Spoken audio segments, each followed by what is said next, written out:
시청자 여러분 안녕하십니까? 12월 21일 화요일 JCM 모닝뉴스입니다.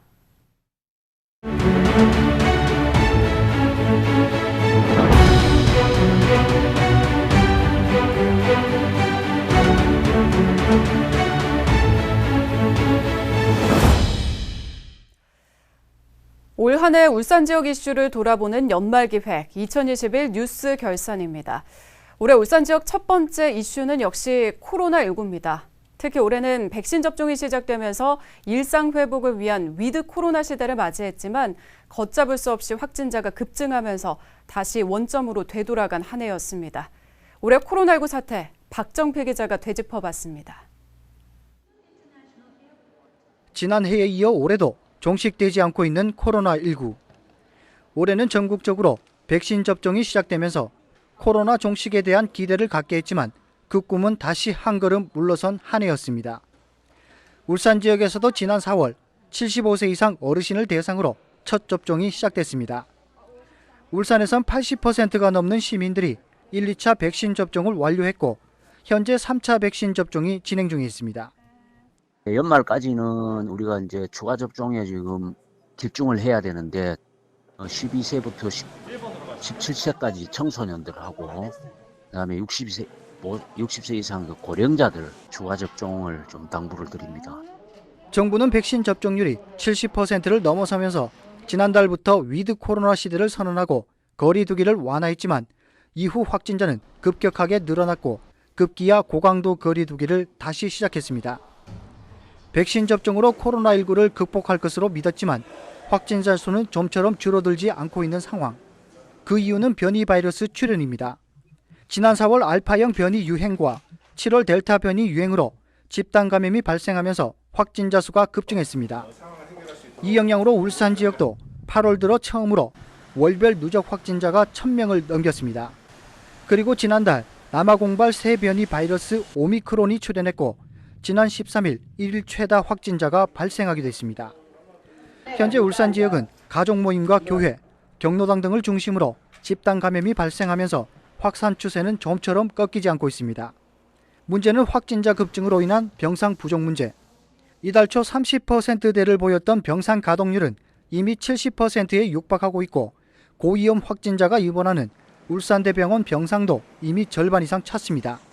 병상 재원 일수 단축을 통한 회전율을 높여 중증 환자 치료를 위한 충분한 여유 병상을 유지하겠습니다. 백신 접종과 함께 일상 회복을 꿈꾼 한 해. 그러나 변이 바이러스 출현으로 집단 감염과 돌파 감염이 발생하면서 또다시 힘든 시기를 보내고 있는 시민들은 코로나19와 함께 두 번째 새해를 맞이하게 됐습니다. JCN 뉴스 박정필입니다. 최근 일주일 새 울산에서 코로나19에 감염된 12세 이상 확진자의 60%가량은 돌파 감염인 것으로 확인됐습니다.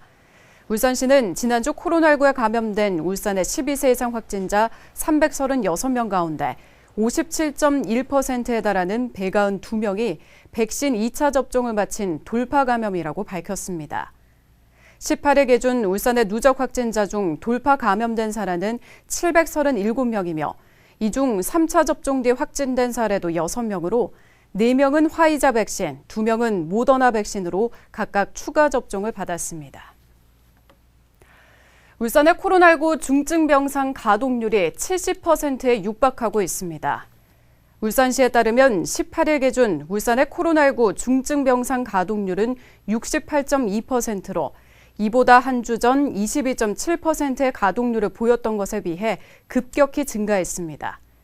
이 기간 울산의 재택 치료자 비율도 44.6%로 한 주 전 19%에 불과했던 것에 비해 크게 늘었습니다.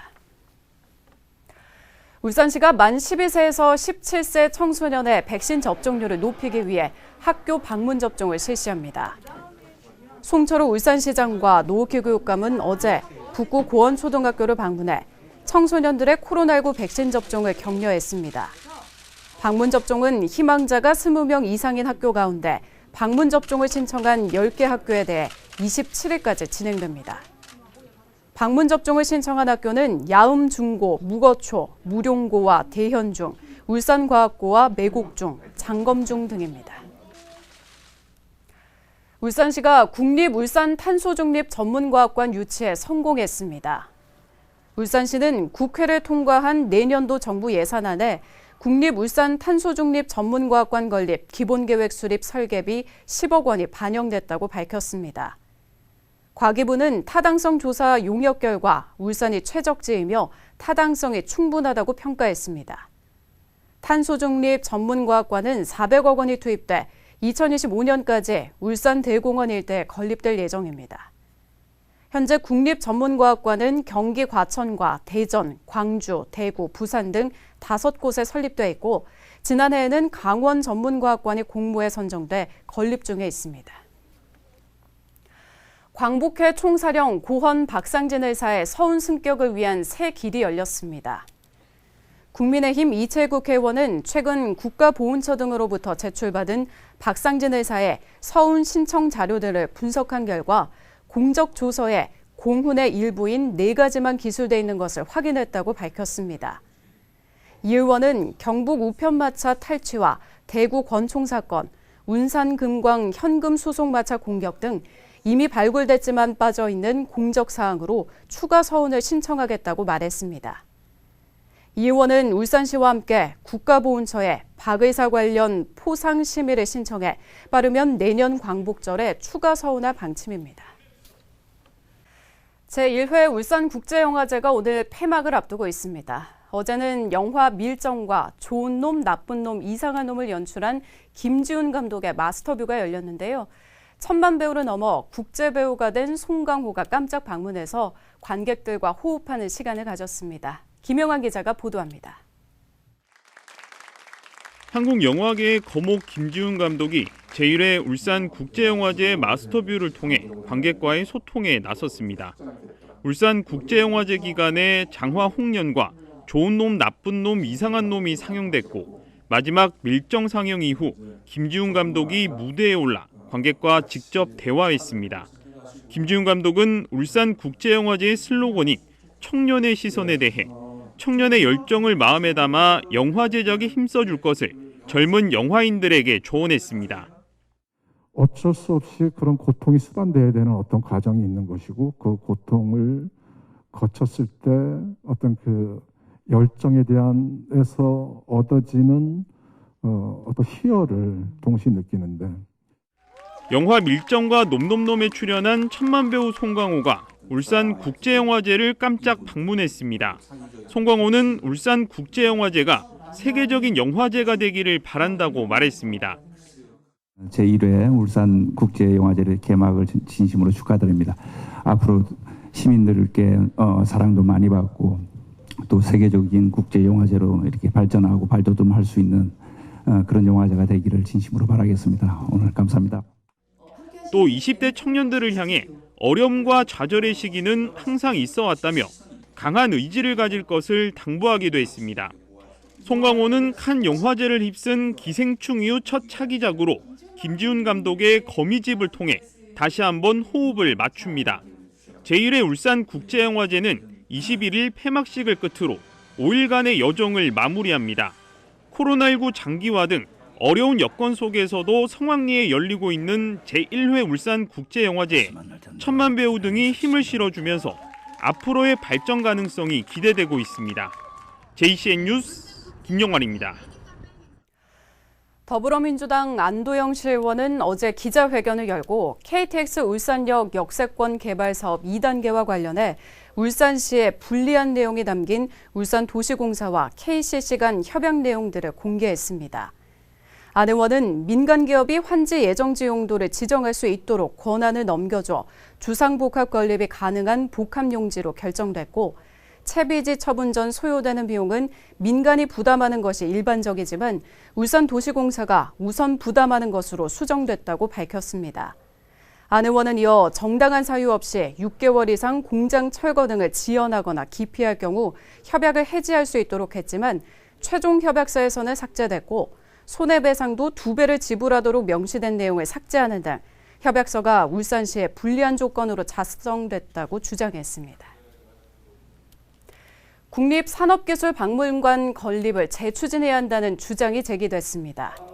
안수일 의원은 서면 질문을 통해 울산시가 산업기술박물관을 재추진하겠다는 의사를 수없이 밝혔지만 목표와 방향이 나오지 않고 있다며 재추진 의지를 갖고 있다면 어떻게 진행할 계획인지 시민들에게 밝히고 공감대를 넓혀야 한다고 말했습니다.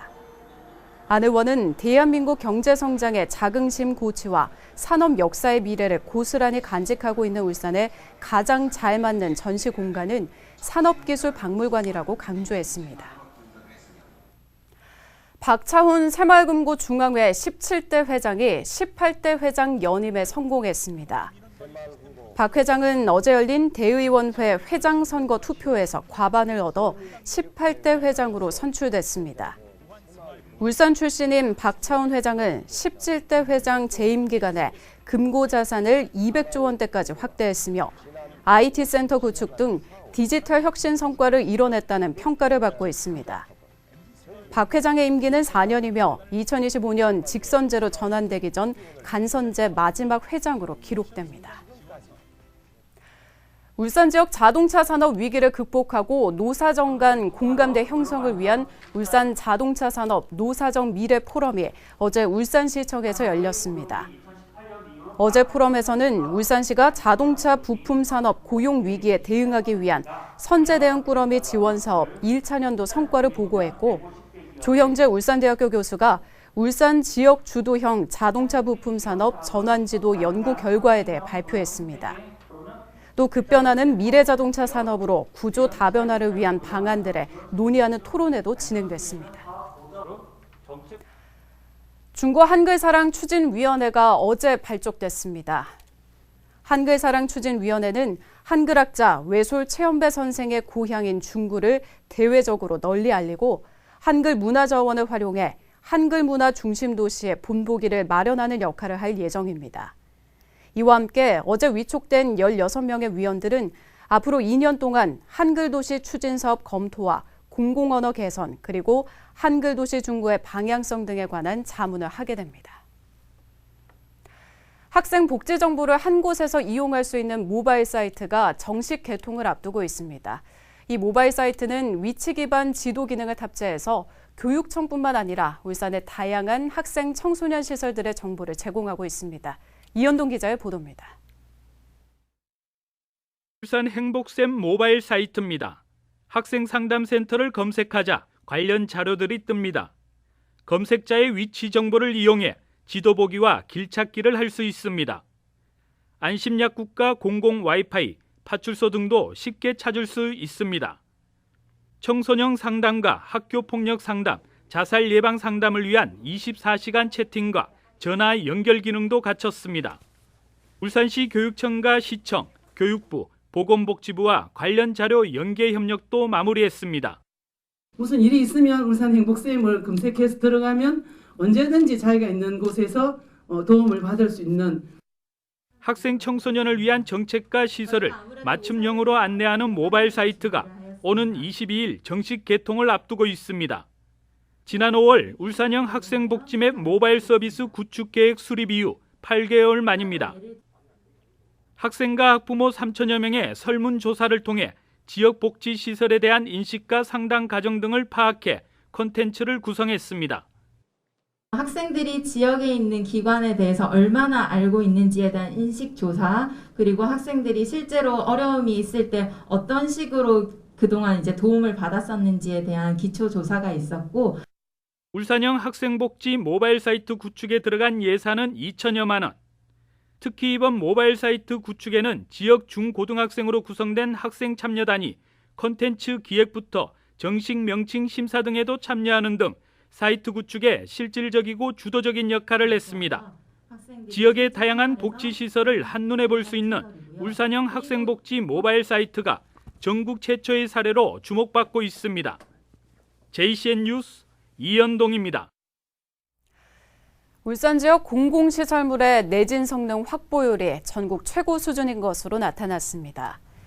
울산시는 건축물과 댐, 도로 등 전체 공공시설물 1,195곳 가운데 1,109곳에 내진 성능을 확보해 92.8%를 기록했다고 밝혔습니다. 이 같은 내진 성능 확보율은 지난해보다 3.1% 상승했고 전국 평균인 70.2%를 훨씬 웃도는 것입니다. 울산시는 정부가 계획 중인 2035년보다 10년 앞당긴 2025년까지 공공시설물 내진 보강 사업을 완료할 방침입니다. 피싱 범죄 피해자들에게 피해를 해결해 주겠다고 속이고 2차 사기를 친 남성이 구속 기소됐습니다. 울산지검은 피싱 범죄 피해자 6명에게 피해를 해결해 주겠다고 속인 뒤 이들로부터 9,880만 원을 편취한 30대 남성 A씨를 지난 13일 구속 기소했다고 밝혔습니다. A씨는 지난해 1월부터 올해 1월까지 인터넷 사이트에서 피싱 범죄 피해 해결을 묻는 피해자들에게 쪽지나 채팅으로 자신이 해결 전문가라고 접근한 뒤 거액의 사기 피해를 입은 피해자들에게 또다시 2차 사기 피해를 준 혐의를 받고 있습니다. 검찰은 피해자들 가운데 2차 사기 피해로 파산한 이도 있으며 반면 A씨는 피해자들로부터 편취한 돈을 도박 자금이나 생활비에 사용했다고 밝혔습니다. 출동한 경찰관을 폭행하고 순찰차를 파손한 50대가 국민참여재판에서 실형을 선고받았습니다. 울산지법 박현배 부장판사는 공용물건 손상 혐의 등으로 재판에 넘겨진 50대 A씨에게 징역 1년을 선고했습니다. A씨는 지난 3월 울산의 한 식당에서 술에 취해 다른 사람을 폭행한 일로 출동한 경찰관을 폭행한 데 이어 현행범으로 이송되는 과정에서 순찰차까지 파손한 혐의를 받고 있습니다. A씨는 재판 과정에서 강제 연행으로 인한 정당방위라고 주장했으나 배심원 7명은 모두 유죄로 판정했습니다. 한국동서발전이 기획재정부 주관 공공기관 안전관리 등급제 최고 등급을 획득해 장관 표창을 수상했습니다. 이번 평가에서 동서발전은 안전경영체계의 우수성과 안전활동 노력 등 안전혁신에 기여한 공로를 인정받아 최고 등급을 획득했습니다. 한편 동서발전은 4년 연속 사망사고 제로 달성과 공공기관 발주공사 제해율 2년 연속 최저 달성, 국가 핵심 기반 재난관리 평가 2년 연속 최고 등급을 획득한 바 있습니다. 울주군의 중소기업 통상 지원 사업을 한데 모은 울주군 통상 포털 시스템이 구축됐습니다. 울주군이 지원하는 중소기업 해외 마케팅 사업 정보를 한눈에 보고 손쉽게 신청할 수 있는 이 시스템은 이번 달 시범 운용 기간을 거쳐 내년 1월 1일부터 정식 서비스를 시작합니다. 울주군은 통상 포털 시스템 구축으로 지역 기업과 사업 수행기관의 불편이 크게 해소되고 업무 속도와 효율성도 크게 향상될 것으로 기대하고 있습니다. JCN 모닝뉴스를 마칩니다. 함께해 주신 여러분 고맙습니다.